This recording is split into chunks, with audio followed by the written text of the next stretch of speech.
जय जिनेन्द्र। आज का लेक्चर शुरू करेंगे। नरक का टॉपिक चल रहा है।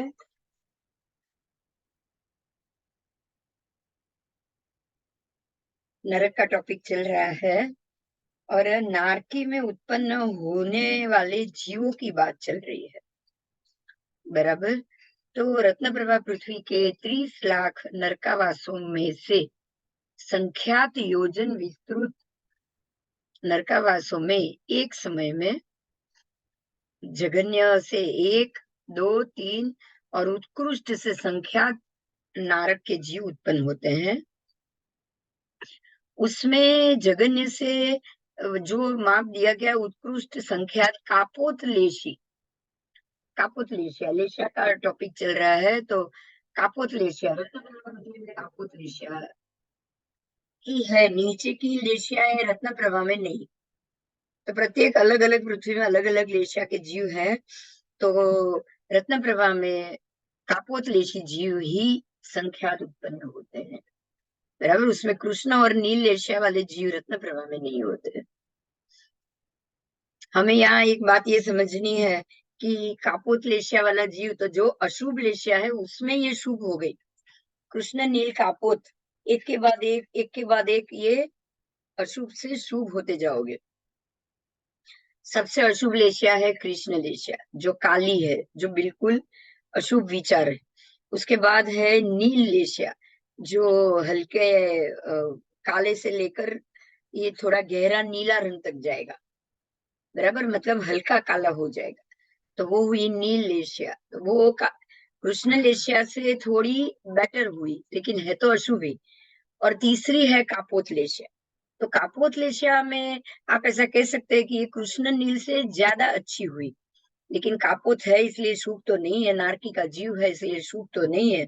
मगर कापोत लेशिया इसीलिए है कि सम्यकदर्शी जो जीव होते हैं और जो नरक में गए और उनको सम्यक दर्शन प्राप्त हुआ है, जैसे कि श्रेणिक राजा, रावण, कृष्ण, ये सब जीव जो आज नारकी में है, 1, 2, 3 नारकी में, तो पहली, दूसरी, तीसरी तीनों नारकी के जीव कापोत लेशिया के होंगे।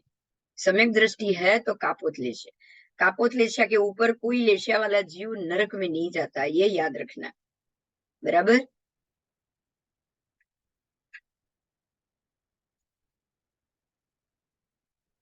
अब जघन्य से 1, 2, 3 और उत्कृष्ट से संख्यात कृष्ण पाक्षिक जीव, कृष्ण पाक्षिक, शुक्ल पाक्षिक भी बोला है।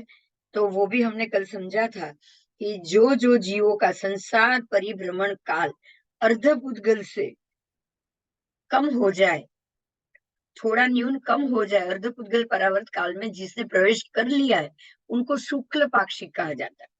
अब इनको ज्यादा घूमना नहीं है, इनकी भोग गिनती शुरू हो चुकी है और अर्धपुद्गल परावर्त काल में ही ये मोक्ष जाएंगे। तो ये शुक्ल पाक्षिक हो गए, क्योंकि अब उनका पक्ष शुक्ल में है। अब ये श्वेत हो चुके हैं और धीरे धीरे धीरे सम्यक दर्शन आ गया है और धीरे धीरे अपने कर्म खपाकर अब नए अशुभ कर्म का तो बंध इनसे नहीं होगा। ठीक है। तो अब ये शुक्ल पाक्षिक हो जाने से अर्धपुद्गल परावर्त काल में ही मोक्ष जाएंगे। और कृष्ण पाक्षिक वो जीव होते हैं कि जिनका परिभ्रमण काल उससे भी ज्यादा है, यानी कि अर्धपुद्गल में उन्होंने प्रवेश नहीं किया है, नहीं किया, और उससे भी ज्यादा परिभ्रमण काल है, इसलिए वो कृष्ण पाक्षिक जीव हो। तो नरक में दोनों जीव मिलेंगे, कृष्ण पाक्षिक भी संख्यात और शुक्ल पाक्षिक भी संख्यात। बराबर। तो रत्न प्रभा पृथ्वी में हमको सम्यक दृष्टि वाले जीव जरूर मिलेंगे, इसलिए यहाँ शुक्ल और कृष्ण दोनों पाक्षिक जीव है। उसके बाद है संगनी। तो जब तक ये पंचेंद्रिय उनका शरीर नहीं मिल जाएगा तब तक वो असंगनी है। तो असंगनी भी है तब तक, 48 मिनट तक तो ये असंगनी जरूर रहने वाले। और जब संज्ञा प्राप्त हो गई, पंचेंद्रिय नरक का जीव बन गया, उसके बाद ये संगनी पंचेंद्रिय हो जाए।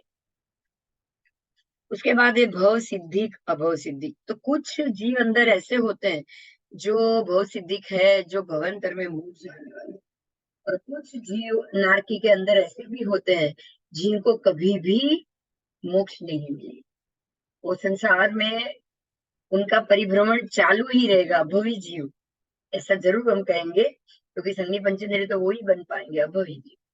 जाति भव्य को तो संगी पंचेंद्रिय होना ही नहीं, इसीलिए अभवी जीव यहाँ ऐसे मिलेंगे जो कभी भी मोक्ष नहीं जाने वाले। उसके बाद है अभिनिबोधि ज्ञान। ये मति ज्ञानी है। मति ज्ञानी जीव अपने आप को 3 प्रकार के होंगे, मति ज्ञानी, श्रुत ज्ञानी और अवधि ज्ञानी। और दूसरे ये पॉजिटिव है, ये शुभ है। और 3 प्रकार के अशुभ जीव है, मति अज्ञानी, श्रुत अज्ञानी और विभंग ज्ञानी। तो ये 3 अशुभ प्रकार के जीव ज्ञान की दृष्टि से मिलेंगे, क्योंकि इनका मति ज्ञान है, ज्ञानी है, इसीलिए इनको अभिनिबोधि ज्ञानी कहा गया। फिर श्रुत ज्ञानी, तो श्रुत ज्ञानी भी है, इनका श्रुत ज्ञान हो चुका है, सुनने के कुछ अक्षर सुनकर ही उनको ज्ञान वापस आ जाता है, तो वो हो गए श्रुत ज्ञानी। अगर किसी आपके कान में कोई ये शब्द बोलेगा ग्रहण, तो आपको ग्रहण सुनते ही मालूम पड़ जाना चाहिए कि ग्रहण है तो ये स्थिति होगी, ग्रहण है तो ये स्थिति होगी, ग्रहण ऐसे होता है, ऐसे ये शब्द पढ़ते ही आपको समझ में आ जाना चाहिए। तो वो हुआ श्रुत ज्ञान। अभिनिबोधिक में मति ज्ञान है, तो ग्रहण शब्द मैंने कहीं सुना हुआ है, ये ग्रहण से क्या होगा, कौन ग्रसित होगा, अगर ये सूर्य चंद्र ग्रसित होंगे तो उसकी क्या स्थिति होगी, ये आप अपनी बुद्धि से जब सोचो, आपको अपने आप तो समझ में नहीं आ रहा है, लेकिन बुद्धि के हिसाब से जब आप उसको सोचो, सोचते जाओ, और फिर कोई और शब्द भी मैंने सुना था कि किसी ने ये कहा था, ऐसे सोचते सोचते आपको समझ में आ जाए, अपने आप अपनी बुद्धि से समझ में आ जाए, तब वो हुआ अभिनिबोधिक ज्ञान। तो प्रथम नारकी में अभिनिबोधिक ज्ञानी भी मिलेंगे, श्रुत ज्ञानी भी मिलेंगे, अवधि ज्ञानी भी मिलेंगे। अवधि ज्ञानी की कुछ समय तक का उनको ज्ञान है। तो अभिनिबोधिक ज्ञानी, श्रुत ज्ञानी और अवधि ज्ञानी तीनों सम्यक दर्शन को ही मिलेगा, ये मत भूलना। अगर सम्यक दर्शनी जीव है तो उसका मति ज्ञान है वो अभिनिबोधिक हुआ, उसका ज्ञान मति ज्ञान हुआ, उसका ज्ञान अवधि ज्ञान हुआ, बराबर। और अगर जीव मिथ्या दृष्टि है तो उसकी समझ जो बुद्धि है वो मति अज्ञानी हुई, उसकी विचारधारा कुछ सुनकर शब्द उसको मालूम पड़े और अपनी धारणा में वो बांधे, वो हुआ श्रुत अज्ञान।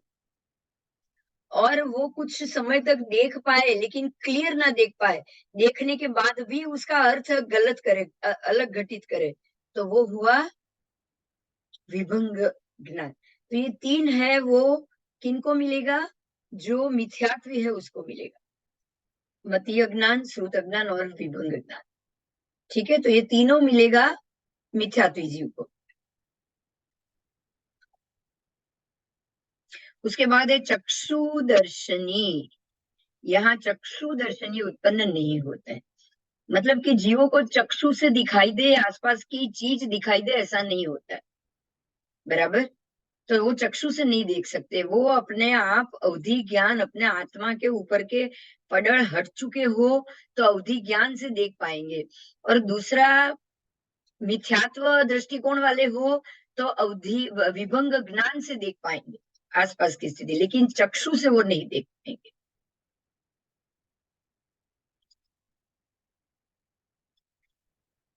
बराबर। तो मतलब ये सारे अचक्षु दर्शनी हो गए, चक्षु से नहीं दिख रहा है तो अचक्षु दर्शनी है, उनको एरिया तो दिख ही रहा है, वो है वैक्रिय शरीर का कारण, वैक्रिय शरीर के कारण ही उनको अवधि ज्ञान होता है, या अवधि ज्ञान या विभंग ज्ञान। अवधि ज्ञान ये हुआ कि ये मेरे पूर्व जन्म का शत्रु है, अब ये शत्रु मुझे मार रहा है, तो भाई मार खा लो, पूर्व जन्म में शत्रुता हुई है तो ये शत्रुता के कारण मार रहा है, इसका कोई दोष नहीं है, ये एक अवधि ज्ञानी सोचेगा। और विभंग ज्ञानी ये सोचेगा मिथ्या दृष्टि है, अरे वो पूर्व जन्म में भी तो इसने मेरे को परेशान किया, इस जन्म में वो क्या परेशान करेगा, मैं उसे परेशान कर। ये कौन सोचेगा, मिथ्यात्वी सोचेगा। और ये भी सोचेगा कि अरे ये आए मेरे को मारे, उससे पहले ही मैं प्लान करके इसको ही चारों खाने चित कर दूं, ये भी आपका मिथ्यात्व सोचेगा, बराबर। तो यहाँ संख्यात अचक्षुदर्शनी है, जगन्य से 1, 2, 3 और उत्कृष्ट मध्यम से 3, उत्कृष्ट से संख्या। तो यहाँ संख्यात जीव आपको अचक्षु दर्शनी मिलेंगे, क्योंकि चक्षु दर्शनी तो कोई है ही नहीं।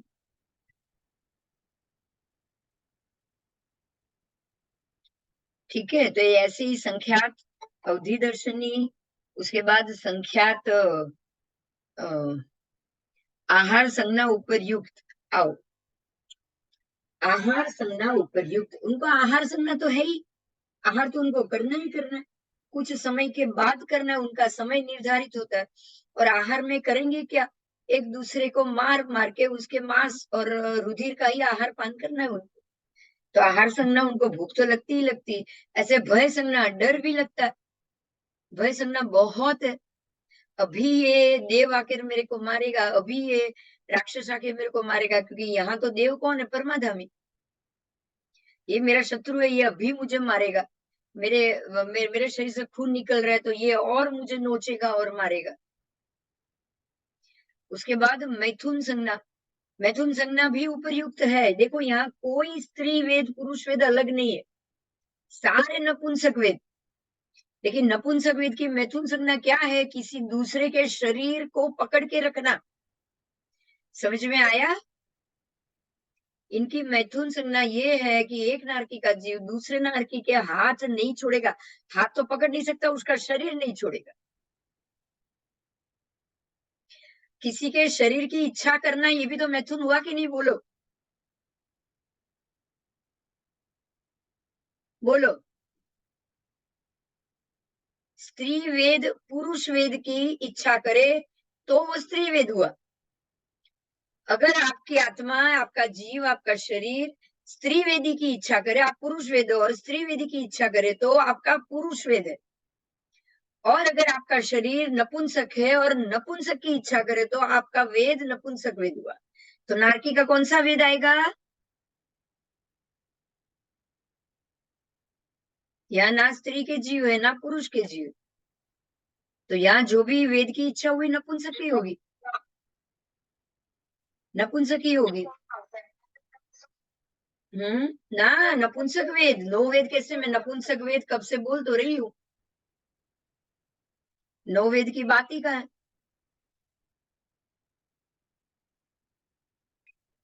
ये सब नपुंसक वेदी, नपुंसक शरीर है उनका।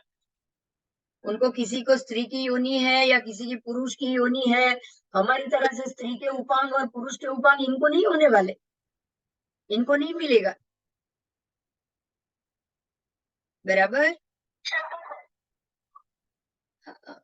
इनको सामान्य नपुंसक वेद कहा जाएगा। देखिए कि वृक्ष की बात करेंगे, अब बीज में से अंकुर अपने आप फूट रहा है ना, पानी से फूट रहा है, बराबर। भेद से फूट रहा है, पानी से फूट रहा है, धूप से फूट रहा है, तो नपुंसक वेद हुआ कि नहीं?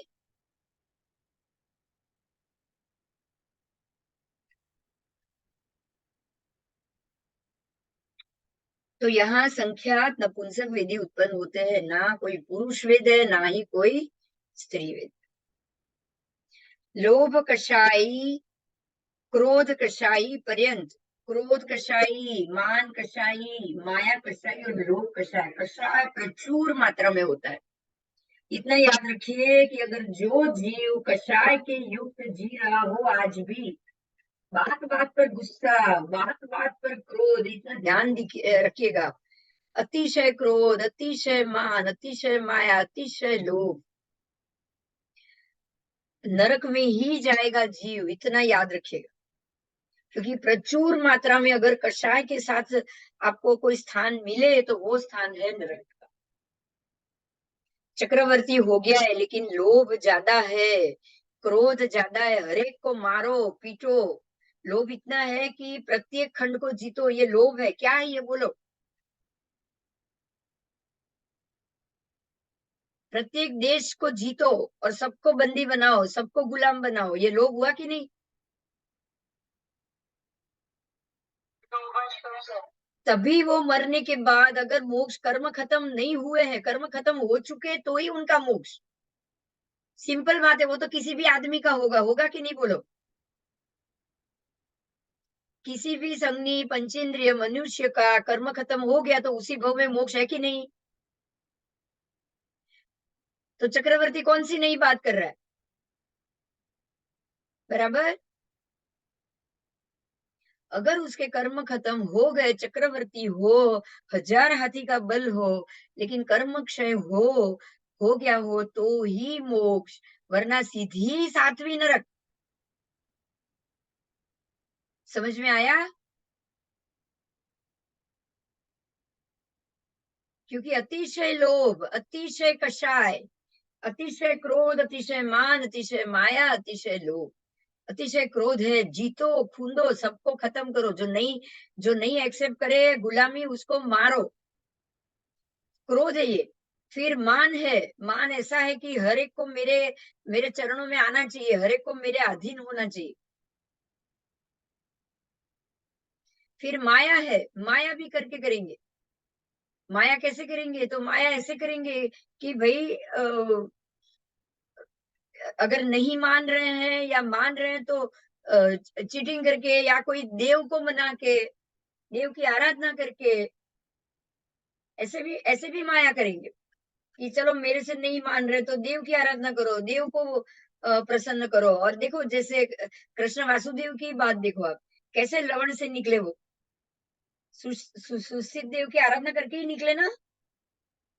उस तरफ वो भरत ने जाना था, द्रौपदी का हरण हो चुका था और वहां जाना था उसको छुड़ाने के लिए, तो सुस्थित देव की आराधना करके गए कि नहीं? बोलो, ये माया ही हुई ना।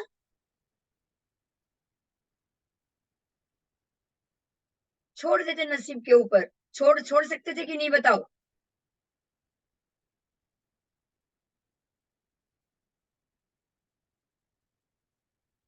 और देखा कि मैं ऐसे नहीं जा सकता, तो सुस्थित देव की आराधना कर दी, अठम कर लिया।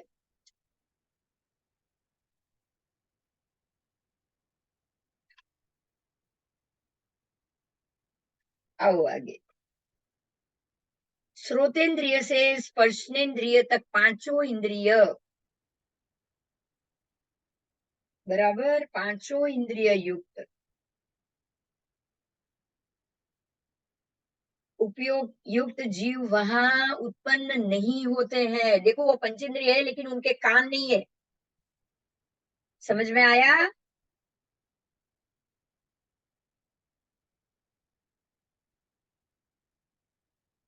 बात समझ में आई?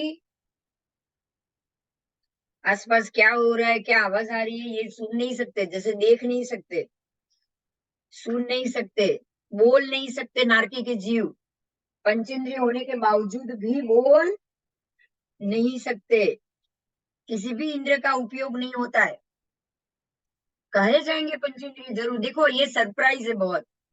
देव भी बोल नहीं सकते। बोल सकते क्या आप? उसकी आवाज आप सुन सकते हो? शब्द बोल सकते हो देव? बोलो।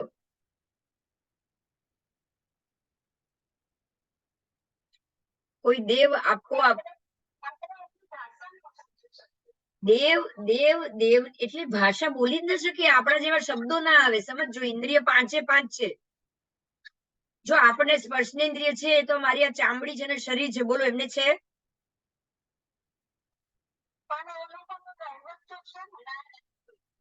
અરે પહેલા સ્પર્શનેન્દ્રિય થી વાત કરીએ. ચલો, આપણી જેવી આ ચામડી છે ને શરીર છે, શું એ લોકોને છે?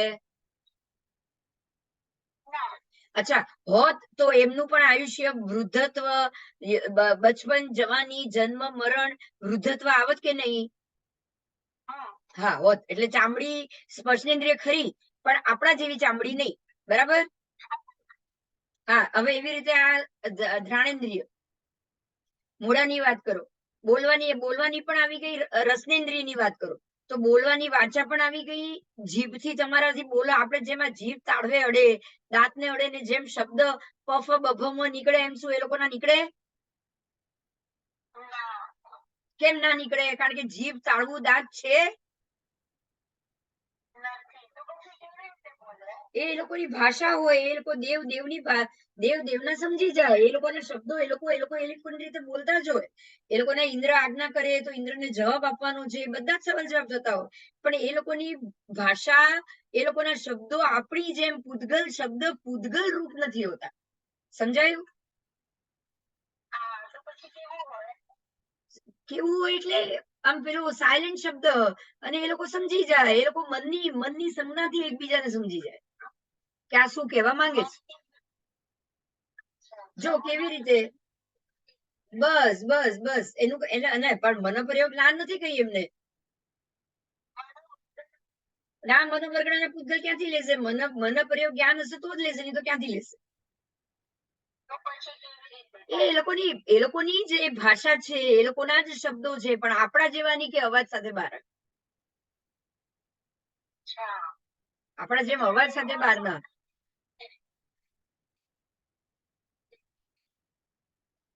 એ સંકેત તમને સંકેત આપે છે, કોઈક વસ્તુ નાખીને, જેમ કે કેસર છાંટે, કેસરના છાંટણા થાય, પછી ઘંટ વાગે, કારણ કે એ લોકોને તમારા સુધી પહોંચાડવા માટે પણ તમારા જ અવાજનો ઉપયોગ કરવો પડે. ઘંટનો ઉપયોગ એટલે કરે કે આપણે સાંભળી શકીએ, બાકી એ લોકો તો ઘણું બોલતા હોય પણ તમે સમજી ના શકો.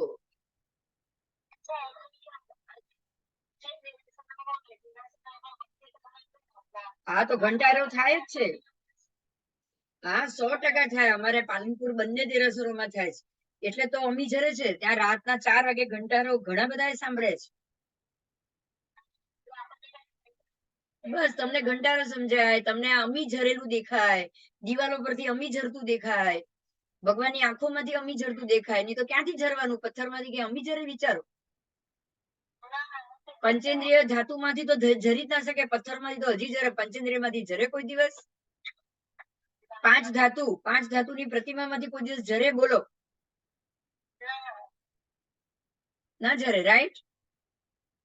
છતાં ઝરે. એ કોણ કરે? કોની હાજરીથી?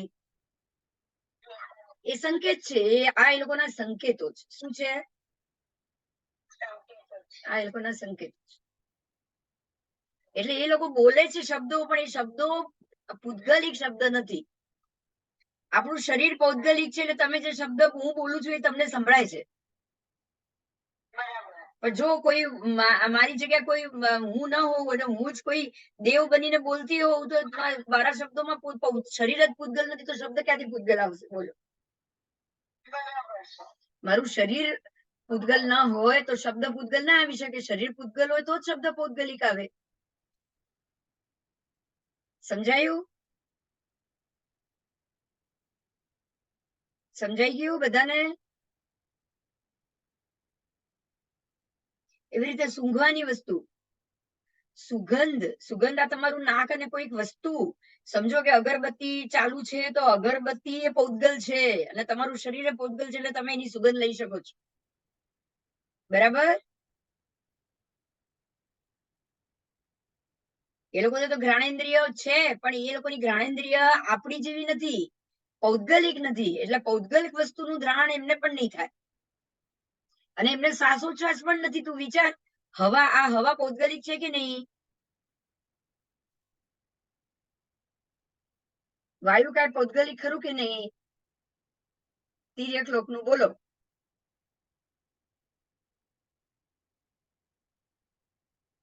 ખરું? O2, O3 ઓક્સિજન છે ને?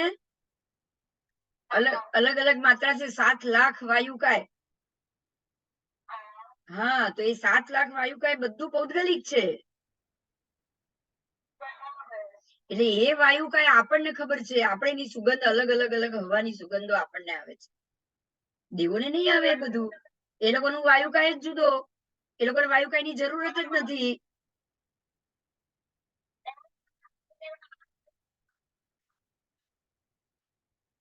કામ ન કરે એની એટલે તો પલક બંધ જ ન થાય એની. એને આંખો ખુલ્લી જ હોય, પલક મારે જ નહીં. એ અડધો કલાક શું મહિનો તમારી સામે ઉભા રહે તો એ પલક ના મારે. જમીન થી અધ્ધર ચાલે, એ બધું ઘણું બધું હોય. સુવે છે કે નહીં એ તો મને નથી ખબર, પલકાઓ નથી મારતા.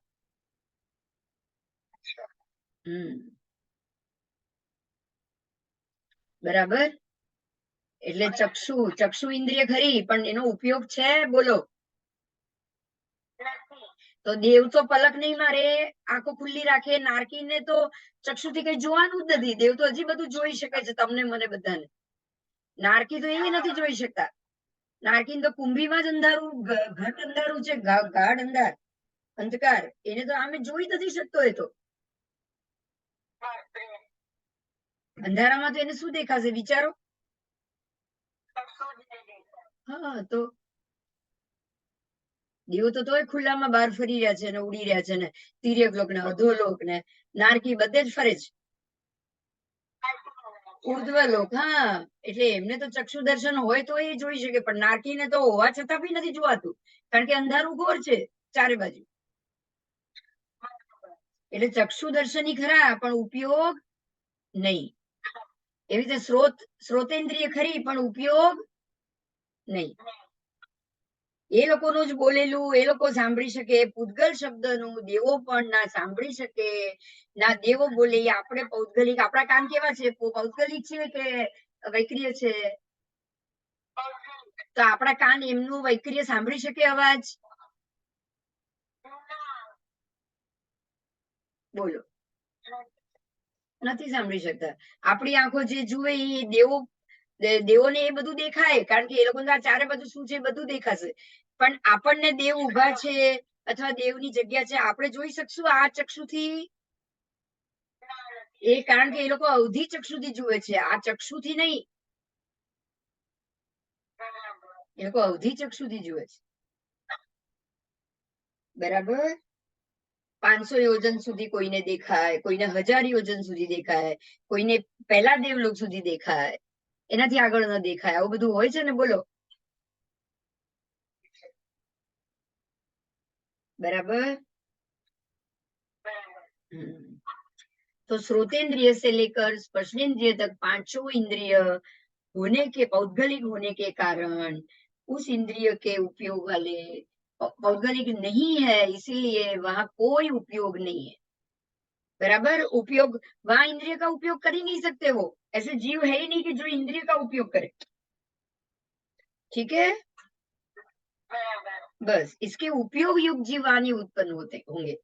बिना उपयोग इसका इंद्रिय होने के बावजूद उसका उपयोग ना करे वो हो सकते.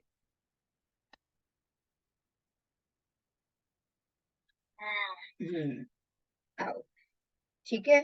तो नो इंद्रिय के उपयोग वाले जीव, अब उनको इंद्रिय होने के बावजूद वापरनी नहीं, इसलिए उनको क्या बोला जाएगा? नो इंद्रिय.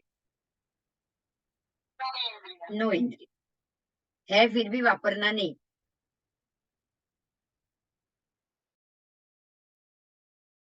चल,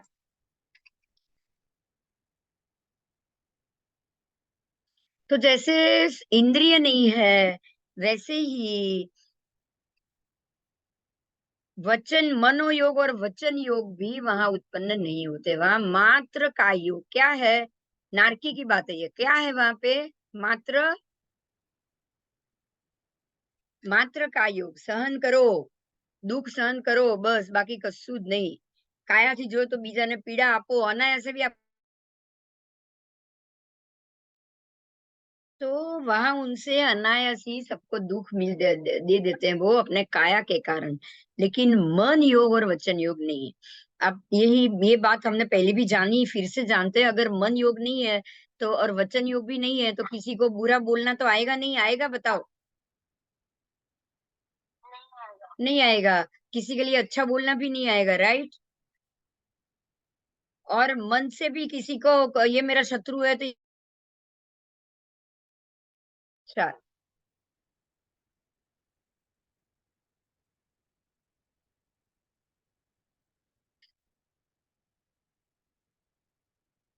तो मनोयोगी और वचन योगी उत्पन्न नहीं होते हैं.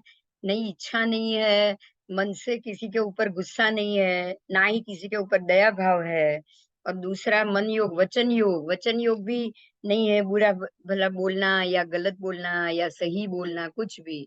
तो इसीलिए यहाँ ये कोई नए पाप या नए पुण्य बांधते नहीं.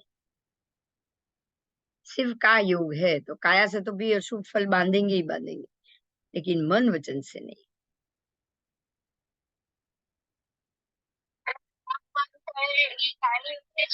हाँ, બધું કાયું, બધું કાયું થી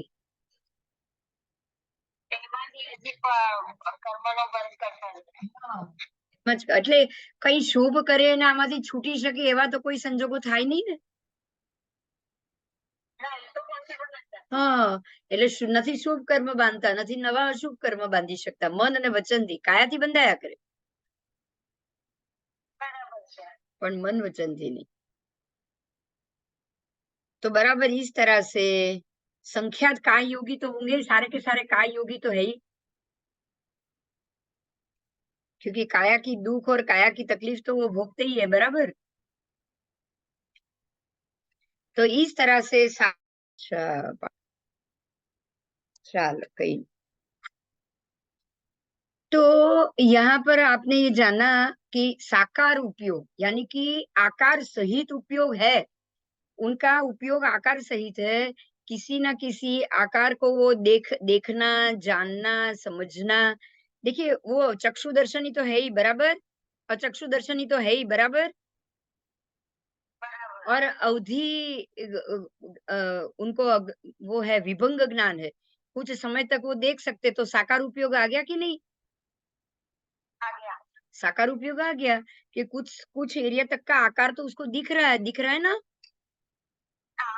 कुछ एरिया तक मेरे बाजू में कौन जीव है, इसका क्या आकार है, ये क्या है, और अंदर पड़ा हुआ कर्म जागेगा, अंदर पड़ा हुआ कर्म बोलेगा कि भाई इसको मारो तो मारेंगे, और अंदर पड़ा हुआ कर्म बोलेगा कि ये जो सामने जो ये आकार दिख रहा है वो वो जरूर कोई अच्छा है, और वो मेरा दोस्त मतलब पूर्व जन्म का दोस्त होगा, तो कौन सा कर्म जागेगा?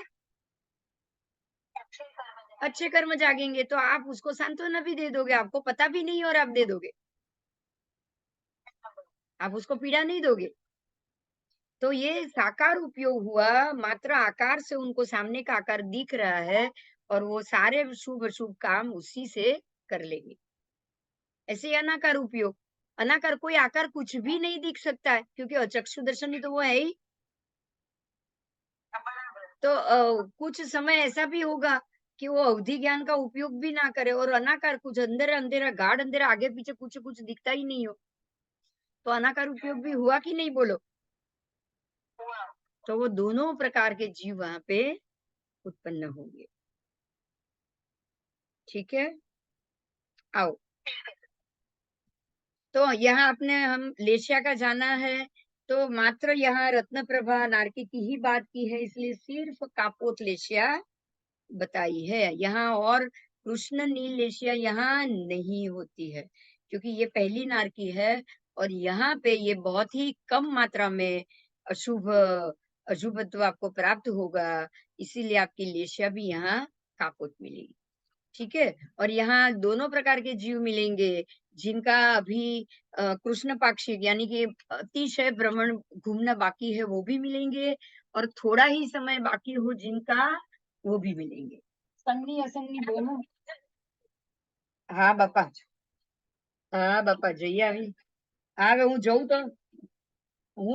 તો મને બચાવવા આવજે બાપા, સમજાવવા આવજે, થોડી છોડાવવા આવજે।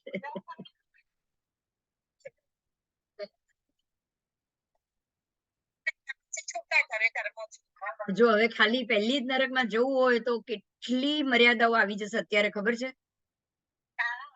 પહેલી નરકમાં જવું હશે તો તમારે પહેલા જ કશાય ઘટાડવા પડશે, બાકી બધું જોઈ લઈએ। એક સૌથી સરસ મહત્વનો જો મુદ્દો આપણે જાણી શક્યા હોઈએ ને દક્ષા, આખા આપણા લેક્ચરોમાંથી, તો સૌથી સરસ મુદ્દો એક જ છે કે કોઈ શોખ, કોઈ સૌંદર્ય, કોઈ વસ્તુના ઉપર તમે નહીં જાઓ ને, માત્ર કશાય ઓછા કરશો ને તો બી તમારો ઉદ્ધાર છે, બોલો। તમને એમ થાય કે હું મારા શોખ બંધ કરું, તમને એમ થાય કે હું મારા ભોગ બંધ કરું, તમને એમ થાય કે આ ફરવા હરવા ફરવાનું આ માણસ આટલું હરે ફરે છે, આટલું આ કરે છે, આને તો કેટલો સંસાર બાકી, આ તો કેટલા કર્મ બાંધે, એ બધાથી કર્મ બંધાતા જ નથી। જો સૌથી સરસ સમજ્યા હો ને તો માત્ર કશાયનો ઘટાડો, જો તમે સૌથી સરસ જો આપણા પાઠમાંથી એક મુદ્દો સમજ્યા હો તો, રાઈટ? બસ જેટલા કશાય ઘટાડશો ને એટલા જ આપણે સુખી થશું. બસ એટલા જ આપણે સુખી. અને પછી ભલે ને જેને કર્મને જ્યાં લઈ જવા હોય ત્યાં લઈ જાય, પણ હવે એ એવી રીતે લઈ જાય કે હવે મારા કશાય હવે એકદમ ઓછા થઈ ગયા છે. મને કોઈ ક્રોધની જરૂર નથી, હવે મને માનની જરૂર નથી, હવે મને કોઈ માયા જ નથી કરવી, એટલે મારે બધું સાચું કરવું છે. સમજાય છે તમને? માયા નથી કરવી એટલે તમારે શું કરવું છે કે મારે બધું સત્ય જ કરવું છે. જે બી પાપ હોય લક્ષ્મણા સાધ્વીજીની જેમ નથી કરવું, જે પણ છે એ કહી દેવું છે કે મેં આ પાપ કર્યું છે. બસ કે મારાથી આ પાપ થયું છે અને મેં આ ઘણી વાર આ પાપ કર્યું છે, વિચારીને કર્યું છે, મને એનું મિચ્છામી દુક્કડમ જોઈએ. એટલે આ માયા બી નહીં ચાલે. હવે સમજાયું? બસ. અને લોભે નહીં કે હજી હું આ ભોગવું, હજી હું આ ભોગવું, હજી હું આ લઉં, હજી હું આ ભેગું કરું, હજી હું આ જોઉં. એટલે જો તમારા ચારે કશાય ઘટ્યા તો પછી ઉત્તમમાં ઉત્તમ ક્ષણ આવશે, એવો સમય આવશે કે હવે જે પણ જગ્યાએ તમે જઈને ઉભા હશો ને માત્ર શાંતિ, શાંતિ ને શાંતિ, બધું પૂરું કરશો. બરાબર? હવે સર્વ નારકો સંઘની જ હોય છે. જો આ સૌથી મહત્વનો મુદ્દો. બધા નારકો સંઘની, બધા દેવો સંઘની. સમજાયું? બધા મનુષ્ય સંઘની, પંચેન્દ્રિય મનુષ્ય સંઘની, પંચેન્દ્રિય તિર્યંશ સંઘની, પંચેન્દ્રિય દેવ સંઘની, પંચેન્દ્રિય નારક સંઘની. તો ચારે ગતિમાં સમ્યકદર્શી જીવ ગયો તો સંજ્ઞા સહિત જશે કે સંજ્ઞા વગર? સહિત જ જશે ને? બસ સંજ્ઞા સહિત ગયા. પંચેન્દ્રિય છો તો ચક્ષુ દર્શની પણ ગયા. બસ. અને નહીં ગયા તો અચક્ષુ દર્શની તો અવધિ દર્શની થશો. થશો ને? હા, અવધિ દર્શની થશો. આ પાર્શ્વનાથ ભગવાનનો જીવ જે પૂર્વભાવમાં દેવગતિમાં હતો એ દેવગતિમાંથી બાળ સ્વરૂપે આવીને માતાના ખોળામાં બેસીને ગયા કે નહીં? માના ખોળામાં રમીને ગયા ને? વામા માતાના ખોળામાં. ખબર છે બધાને કે નહીં? લે, નથી ખબર? પાર્શ્વનાથ ભગવાનનો જીવ જયારે 6 મહિના પહેલા દેવગતિમાં ખબર પડી ગઈ કે હું હવે અહીંયાથી મરી અને આ અશ્વસેન રાજા અને વામા માતાના વામા રાણીના કુક્ષીએ પુત્ર તરીકે જન્મ લેવાનો છું, તો એ દેવભવમાંથી જોવા આવ્યા કે મારા માતા પિતા કોણ છે અને મને કોની કુક્ષીમાં જન્મ લેવાનો છે. ક્રોસ વેરીફાઈ નહીં, પણ બસ એમ હું જોઉં મારી માં કોણ છે. માને જોવા બાળ સ્વરૂપ લઈને આવ્યા દેવ અને રમતા રમતા માના ખોળામાં બેસીને ગયા. હવે આવી રીતે ક્યાંક તમે બેઠા હો ને કોઈક છોકરું આવે રમતું રમતું આવે ને તમારા ખોળામાં બેસીને જાય, તમારે શું સમજવાનું?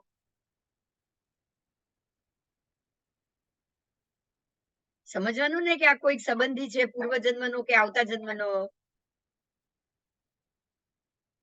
સમજવાનું કે નહીં? બોલો.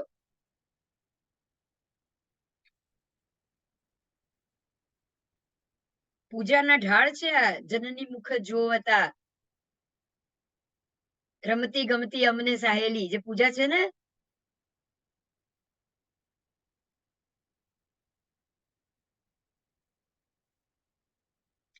પછી સ્ત્રીવેદી આદિ નરક નારકી સ્વભાવથી જ નપુંસક. કોઈ સ્ત્રીની જરૂર નહીં, કોઈ પુરુષની જરૂર નહીં, પણ માત્ર શરીરથી શરીરનો ભોગ એને ઝંખ્યા રહ્યા જ કરે, રહ્યા જ કરે, રહ્યા જ કરે. પછી શ્રોતેન્દ્રિય આદિ પણ આપણે આજે બધું જ જોઈ લીધું. બરાબર? સમજાઈ ગયું? તો આગળ જવું.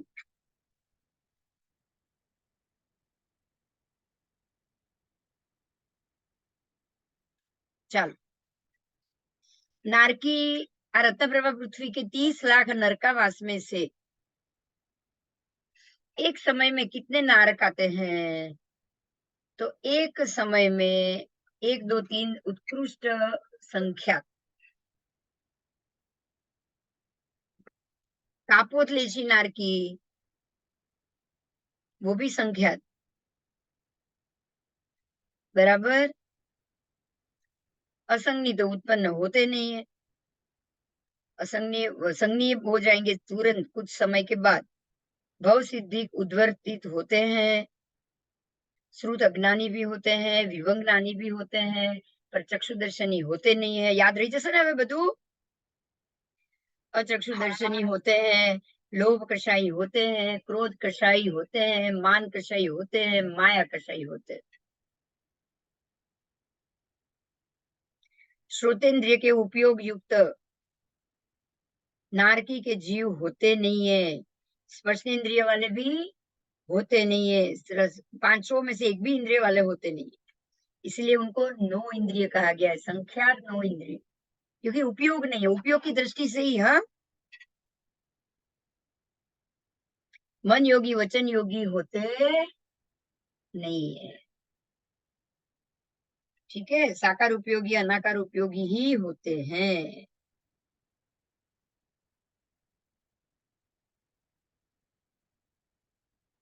जैसे ही जन्म लेंगे 48 मिनट तक असंगनी, उसके बाद संगनी।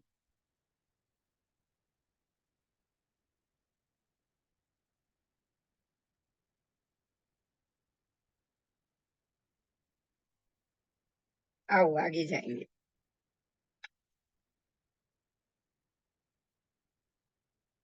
अब शर्करा प्रभा, आगे जाती हूँ, कुछ काम हो तो सवाल कर लीजिएगा, तो भी हम आगे जाते हैं, ठीक है। बीजी से लेकर 7 नरक पृथ्वी तक शर्करा प्रभा।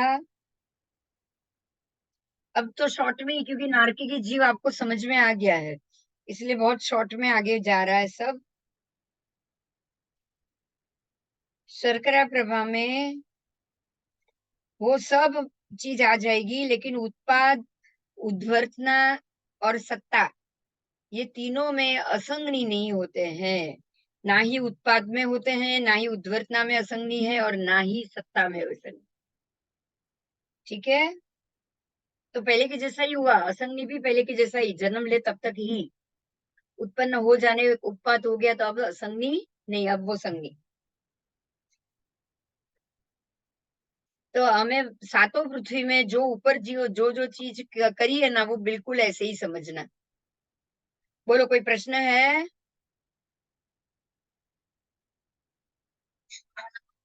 हम्म।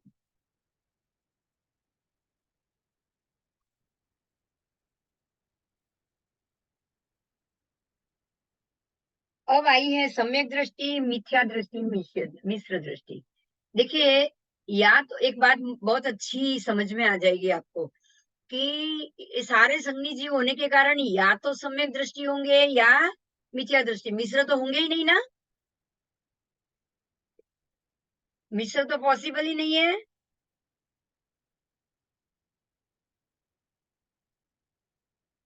बोलो। तो सम्यक दृष्टि और मिथ्या दृष्टि दोनों जीव रत्न प्रभा में जरूर मिलेंगे।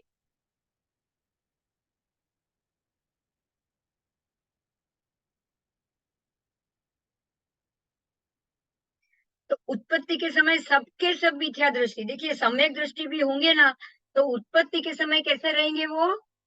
मिथ्या। जाने के बाद उनको सम्यक दर्शन वापस आएगा 48 मिनट के बाद, बराबर। पर जब उत्पन्न होंगे ना, तब सारे के सारे मिथ्या दृष्टि, एक बार तो वो अपने मिथ्या में पहुंच ही जाएंगे। तो जो सम्यक दृष्टि जीव है, वो जीव को नरक में मिथ्या दृष्टि कितने समय तक रहेगी? बोलो।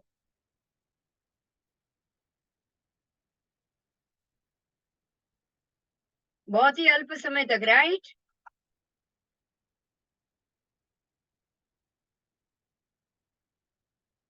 पर मिश्र दृष्टि कभी नहीं होता है यहाँ।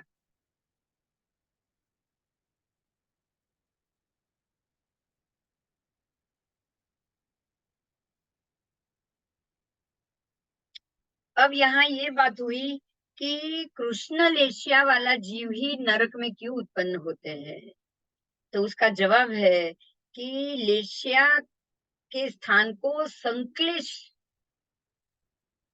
प्राप्त होता है। लेशिया मतलब क्या, कोई समझाएगा? लेशिया का अर्थ क्या हुआ?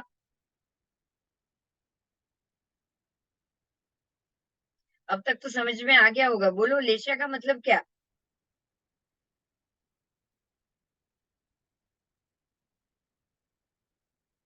हम्म।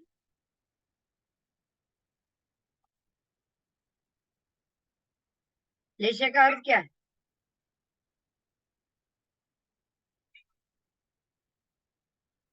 लेशिया का मतलब हमारी भावना, हमारी इच्छा, भाव, भावना, मन के भाव। बराबर। हाँ। हाँ, भाव। स्वभाव तो पड़ी क्यों हो, ये नहीं, भाव। आपके विचार, आपकी इच्छा, भाव, भावना। स्वभाव अलग है, भाव, भावना अलग है। स्वभाव वो भावना, कौन सी भावना का स्वभाव पड़ गया है वो स्वभाव। मगर आपके मन में क्या भाव अभी उत्पन्न हुए। कोई कंजूस होगा लेकिन एक बार उसके मन में ऐसा भी भाव होगा कि वो सबको जो पैसा है वो दान कर दे। बोलो होगा कि नहीं? दोनों चीज पॉसिबल है ना? तो कंजूस उसका स्वभाव है, लेकिन वो एक समय उसको ऐसा विचार आए कि मेरे पास जो पड़ा है वो सब मैं दान कर दूं, तो वो उसकी भाव भावना हुई। बराबर। पॉसिबल है ना?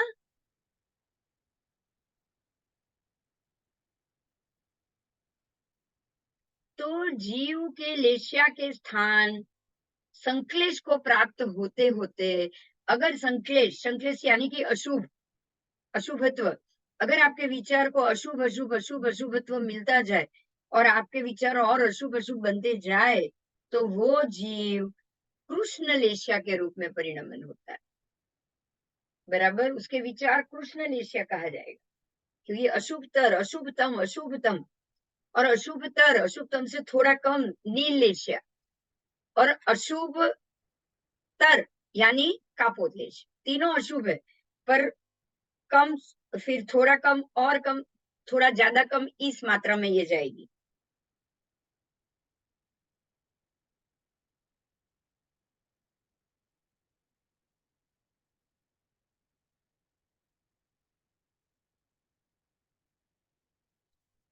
कोई भी छह की छह लेशिया वाला कृष्ण नील कापोत तेजो पद्म शुक्ल, छह की छह लेशिया वाला जीव अगर नरक में जाएगा जाएगा तो वो नील लेशिया तक भी उत्पन्न हो सकता है।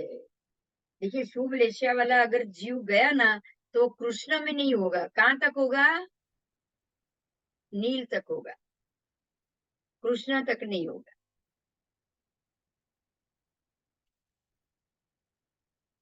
मतलब वो पांच नारकी तक जाएगा। सम्यक दृष्टि कहाँ तक जाएगा बोलो? सम्यक दृष्टि जीव पांच नरक तक जाएगा। कृष्ण लेशिया छठी सातवीं दोनों कृष्ण लेशिया वाली नरक है, वहां वो नहीं जाएगा, वो नील लेशिया तक जाएगा। सम्यक दृष्टि जीव समझ में આવ્યું? તીર્થંકર નો જીવ પાંચ નારક સુધી જાય, સમ્યક દ્રષ્ટિ જીવ પાંચ, તીર્થંકર નો જીવ ત્રણ જ નારક સુધી જાય, અને સમ્યક દ્રષ્ટિ જીવ પાંચ નારક સુધી જઈ શકે. ક્યાં સુધી? અને એટલે જ પાંચમી નારકીમાંથી નીકળેલો જીવ બીજે ભવે તીર્થંકર બની શકે.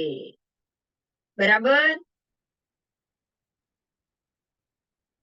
ભૂલ થઈ ગઈ મારી, સોરી. પાંચમી નારકીમાંથી નીકળેલો જીવ બીજે ભવે મોક્ષ જઈ શકે, અને ત્રીજી નારકીમાંથી નીકળેલો જીવ બીજા ભવે તીર્થંકર થઈ શકે. બરાબર. હવે સમજાયું?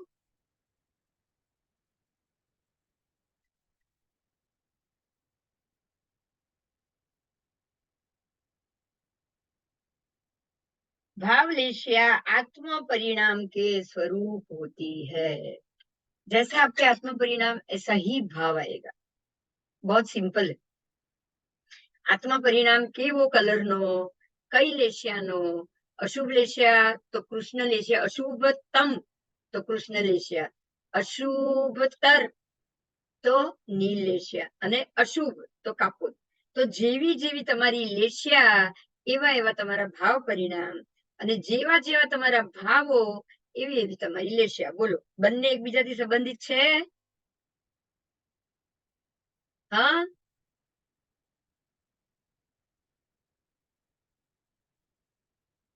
तो भाव परिणाम आत्म परिणाम के बराबर हो गई, हो गई। तो परिणाम में कहाँ चेंज होगा, भाव में चेंज होगा या आत्म परिणाम में होगा, बोलो।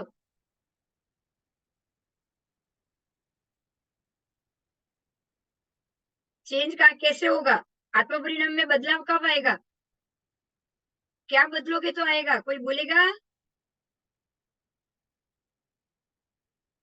जैसे ही भाव भावना बदलोगे आपके आत्मा परिणाम में बदलाव आएगा। जैसे ही भाव भावना बदलोगे, शुभ करोगे, ऐसे आपके आत्मा परिणाम शुभ होंगे, तो अपने आप लेशा शुभ हो जाएगी, बराबर। हाँ, कषाय भाव परिणाम बदलो, यानी कि चारों कषायों को कम करो, मैत्री भावना लाओ। भाव परिणाम बदलना, शुभ भाव मैत्री भाव है कि नहीं, बोलो। मैत्री भाव, प्रमोद भाव, करुणा भाव, माध्यस्थ भाव, ये चार भावना है, वो शुभ भाव है। मैत्री, प्रमोद, करुणा और माध्यस्थ, ये चारों के चारों शुभ भाव। तो जैसे ही शुभ भाव में आ गए, आपके आत्मा के परिणाम शुभ में आएंगे, और जैसे ही आपके आत्मा के परिणाम शुभ में आएंगे तब जाके लेशिया बदलेगी। लेशिया का नंबर तीसरा है। सबसे पहले क्या करना है आपको, भाव भावना बदलनी है। पहले क्या करोगे, जैसे ही भाव और भावना करोगे वैसे आत्म परिणाम में बदलाव आएगा। और जैसे आत्म परिणाम में परिवर्तन हुआ, वैसे शुभ परिवर्तन हुआ तो शुभ लेशिया में गए, और अशुभ परिवर्तन हुआ तो अशुभ लेशिया में गए, बराबर। तो आत्म परिणाम में परिवर्तन होते उसी आत्मा की लेशिया में भी परिवर्तन होता है, बराबर। संक्लिष्ट परिणाम अगर हुआ तो अशुभ लेशिया, और शुभ भाव में परिणाम हुआ तो आपकी विशुद्ध परिणाम हुए तो शुभ लेशिया। बहुत क्लियर થઈ ગયું આજે લેશિયા, મજા આવી, बोलो। हाँ, हाँ, उत्पत्ति के समय जो लेशिया लेकर जन्मे हो, आपके अंतिम समय तक आपको क्या प्रयत्न करना है, बोलो। लेशिया को बदलने का करना है कि नहीं।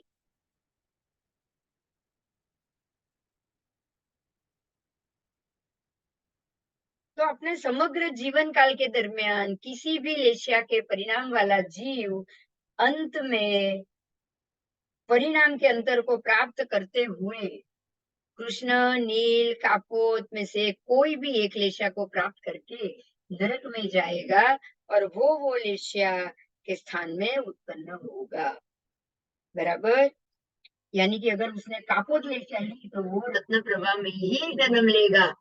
अब आप समझ लो कि आपकी गति निश्चित है, लेकिन स्थिति कौन निश्चित करेगा, आपके समग्र जीवन के भाव के परिणाम, बराबर। आयुष्य के बंध में नारकी आ सकती है पहले से ही निश्चित, मगर कौन सी है कौन तय करेगा,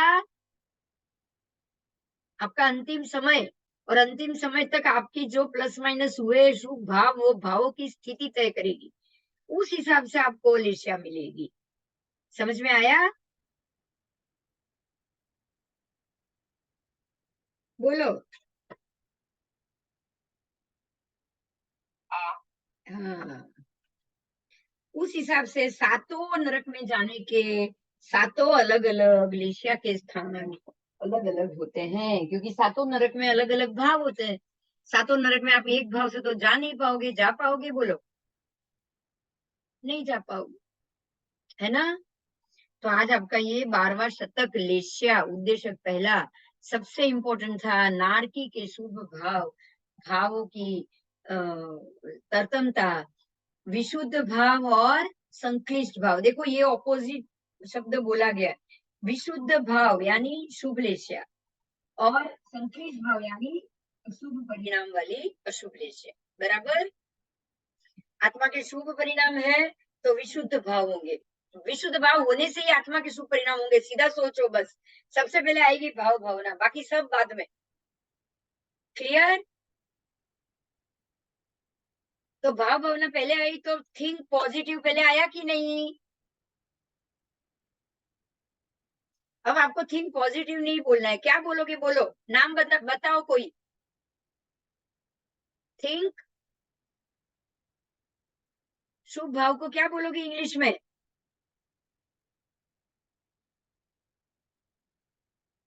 पॉजिटिव। नहीं, पॉजिटिव तो नहीं, पॉजिटिव तो बिल्कुल नहीं आएगा। पॉजिटिव नेगेटिव अलग ही शब्द है। आपको शुभ भाव, विशुद्ध भाव में सोचना है, भाव भावना, उसको क्या शब्द कहोगे? प्योरिटी। हाँ, वो हो सकता है। क्लैरिटी भी नहीं, प्योरिटी वो हो सकता है। आपको अपने आत्मा के परिणामों को प्योर करना है कि नहीं? शुद्ध करना है। हाँ, प्योरिटी हो सकता है, जरूर हो सकता है। तो बी प्योर ये हो सकता है कि नहीं? Be positive, not be positive, हमको क्या बनना चाहिए? बी प्योर, बस। बी प्योर, एकदम शुद्ध बनो। शुद्ध बनोगे तो ही आत्मा के परिणाम शुद्ध होंगे। तो भाव भावना सबसे पहले, आत्मा परिणति सेकेंडरी, और जैसी भाव भावना वैसे ही आपको आत्मा परिणति में बदलाव लाई तो ही लेस्या बदलेगी। अगर बदलाव नहीं आया तो लेस्या नहीं बदलेगी। समझ में आ गया? મજા આવી ગઈ, આજે બહુ સરસ મળ્યું હે ને? સ્ટેપ બાય સ્ટેપ મળ્યું, રાઈટ? આજે આપણને સ્ટેપ બાય સ્ટેપ મળ્યું. પહેલું શું કરવું જોઈએ? સૌથી પહેલું ઉઠીને એક જ વાત કે મને જેવું છે એવું પ્યોર રહેવું છે, કોઈ મિલાવટ નહીં, કોઈ ગુસ્સો નહીં. ગુસ્સો હોય તો એ બતાડી દેવાનો કે આ મને મને આ વસ્તુ નથી ગમી, તો જ પ્યોર આવે ને. પ્યોર કેવી રીતે રહી શકાય? બોલો. ગુસ્સો હોય બતાડી દો તો પ્યોર, રાઈટ? હમ. કોઈ વસ્તુ નથી ગમી તો બતાડી દો, કોઈ વસ્તુ નથી ગમી તો કહી દો. કહી દો, પણ નો કપટ, નહીં, નથિંગ. બહુ જરૂરી છે. તો પ્યોર રહેવું બહુ જરૂરી છે, બરાબર? પાણી વાપરી લો, 5 મિનિટ નો ઇન્ટરવલ આપું, પાણી વાપરી લો. દક્ષા,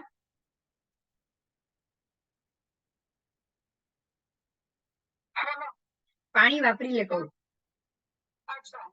પાણી વાપરી લે.